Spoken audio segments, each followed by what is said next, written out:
प्रशासन से यही वार्ता हुई है कि ये जो नंगे तार थे ना, तो इनमें करंट तो दौड़ रहा था। ग्रामवासियों ने पहले भी अवगत करवा दिया था कि भाई इनमें करंट आ रहा है, लेकिन ये जो तार नीचे पड़े हुए ना पीछे की तरफ है, अगर आपका कैमरा जा रहा हो तो दिखा दो, तो तारों में करंट दौड़ रहा था। वो दोनों भाई अपने खेती के काम से गए थे, उन्होंने सिर भी ले रखा है किसी का, इधर पीछे उनके खेत भी हैं, तो दोनों भाई करंट से उनकी मृत्यु हो गई। प्रशासन से हमारी वार्ता हुई, प्रशासन ने एससी साहब ने कहा कि मैं 5-5 लाख रुपए विद्युत विभाग से इनको दिलवाऊंगा, और जो सरकारी जो भी मदद होती है वो मैं 1 महीने के अंतराल में पूरी मदद इनको दिलवा दूंगा। महिला को 8,000 रुपये की पेंशन के लिए बोला, नगर पालिका से 2 कमरे 2 मकान मिलेंगे इनको, वो भी मैं करवा दूंगा। लेकिन मैं तो ये कहना चाहता हूँ कि जितने भी हम लोग खड़े हैं किसी भी पार्टी से हैं, ये राजनीति का समय नहीं है। परिवार का कोई भी सदस्य है, मैं मेरे नंबर भी इनको देके जाऊंगा, परिवार का कोई भी सदस्य आधी रात को हमें इस प्रकरण में कभी इनको जरूरत पड़ेगी, हम हमारा घर का काम छोड़कर इनके लिए हम तैयार रहेंगे। मैं आपको विश्वास दिलाता हूं चैनल के माध्यम से। और प्रशासन ने जो वार्ता की, प्रशासन का किसी भी कीमत पे हम पीछा नहीं छोड़ेंगे, चाहे हमें भजन लाल सरकार के पास जाना पड़े। जो प्रशासन ने हमसे वादा किया है, ये वादा हम पूरा करवा के रहेंगे प्रशासन से। जिन्होंने जो भी 1 महीने का लिया, 1 महीने का इन्होंने समय मांगा, 1 महीने के अंदर ये कार्रवाई करवा कर रहेंगे। मौके पे पहुंचने पर यहाँ पर 2 जनों की मतलब करंट से मौत हुई की पता लगा है। यहाँ पे जो भी ग्रामीण और परिवार के लोग इकट्ठे हुए थे, उनसे प्रशासन की भी वार्ता हुई और हमारी भी वार्ता हुई है। उसमें फिर यही नतीजा निकला है कि भाई इनकी जो भी है पोस्टमार्टम रिपोर्ट और एफआईआर के आधार पर आगे जांच करके यथाशीघ्र कोशिश रहेगी 1 महीने के अंदर अंदर जो मुआवजा डिपार्टमेंट की तरफ से दे है, अगर किसी का करंट से मौत होती है तो वो दिलवाने का पूरा हमारी तरफ से रहेगा। बताइए कि नगर इसमें विद्युत विभाग में कोई कार्मिक था ये? हाँ, एफआरटी मतलब विद्युत विभाग का तो नहीं, विद्युत विभाग के जो कॉन्ट्रैक्ट पे एफआरटी फॉल्ट रेक्टिफिकेशन टीम है, उसका एक आदमी लाइनमैन था बताया, राम सहाय के नाम है, क्या नाम था वो।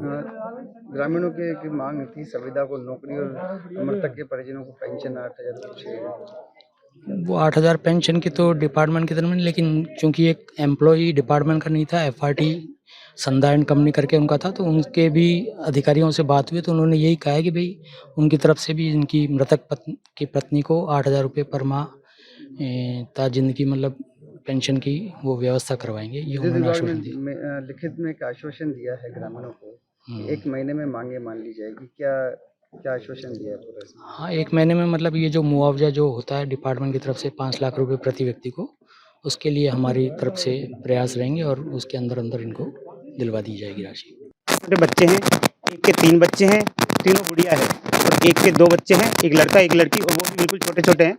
एक के तो शायद अभी 4 महीने का या 6 महीने की गुड़िया है, और जो ये है वो बिजली बोर्ड में ही है, और ये काफ़ी समय से कर रहा है। इसकी शायद ESI PF वगैरह चालू है, और उसी के अकॉर्डिंग ये प्रशासन ने कबूल किया है कि ये तार पहले बहुत सालों से टूटे हुए हैं, और इसकी जो बीवी है जो बिजली बोर्ड में, उसकी बीवी विकलांग भी है। तो हम तो यही कहते हैं प्रशासन से कि दोनों के 30-30 लाख रुपए प्लस जो इसकी विकलांग बीवी है उसको 8,000 रुपये प्रति महीना ये प्रशासन हमें करवाए। हम बॉडी जब भी उठाएंगे जब ये लिखित में देंगे, और दूसरी चीज़ हमें कम से कम 5 से 10 लाख के चेक यहीं बना के दें तो हम बॉडी उठाएंगे, नहीं तो हम बॉडी उठाएंगे नहीं। बलखंडिया में ये 2 लोग हैं जो बताया जा रहे हैं कि भाई ये सुबह के समय में यहाँ से गुजर रहे थे तो बिजली से उनकी मौत होना बताया है, और गांव वाले सारे लोग यहाँ एकत्रित हैं, और घर वालों ने उसके जांच के लिए एप्लीकेशन दी है, और पुलिस उसकी जांच करेगी, और अगर वो बिजली विभाग से पाई जाती है ऐसा मान रहे हैं तो उसके हिसाब से उनका जो भी बनता है मुआवजा वो विभाग की तरफ से दिया जाएगा। और अब जो है पोस्टमार्टम होगी, घर वालों में सहमति बनी है तो उन्होंने पोस्टमार्टम की तैयारी की जा रही है। हमने मांग रखी है भाई इस परिवार को 50-50 लाख मुआवजा दिया जाए, आर्थिक सहायता दी जाए, और जो संविदा पे नौकरी वो दी जाए।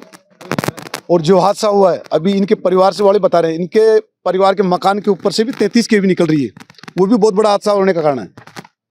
ये सभी लापरवाही इनके विद्युत विभाग की वजह से हुआ जो हादसा हुआ। जो किस तरह से घटना यही हुई कि सुबह ये घर से 6 बजे निकले थे, अपने खेत पे जा रहे थे खाद वाल छिड़कने के लिए, तो तार झूले हुए थे। 2 साल से प्रशासन को बार बार अवगत करा रहे गाँव वाले, फिर भी उनकी सुनवाई नहीं हुई।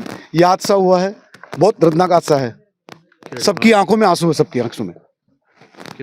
डिमांड हमारी यही है कि इनको 50-50 लाख रुपये मुआवजा दिया जाए, 5-5 लाख रुपए जो आर्थिक सहायता है इनकी विद्युत विभाग की तरफ से, वो अभी हम यहीं लेके रहेंगे। उसके बाद ही यहाँ से उठेंगे, उसके बाद ही इनका पोस्टमार्टम होगा, उसके बाद ही इनका दाह संस्कार किया जाएगा। मौके पर कौन प्रशासनिक अधिकारी पहुंचे? प्रशासनिक अधिकारी या एसडीएम साहब भी हैं, एसी साहब भी हैं, तहसीलदार जी भी हैं, डिप्टी साहब भी हैं, जो एसएचओ वगैरह हैं दोनों थानों से। अब अपने तक क्या वार्ता हो पाई है? कोई वार्ता नहीं हुई, आश्वासन दिया जा रहा है, आश्वासन हम मानेंगे नहीं। जो हमारी मांगे हैं वो हम इसी स्थान पे लेकर रहेंगे। क्या अल्टीमेटम दिया प्रशासन को? अल्टीमेटम तो अभी देखेंगे, हम सब विचार करेंगे।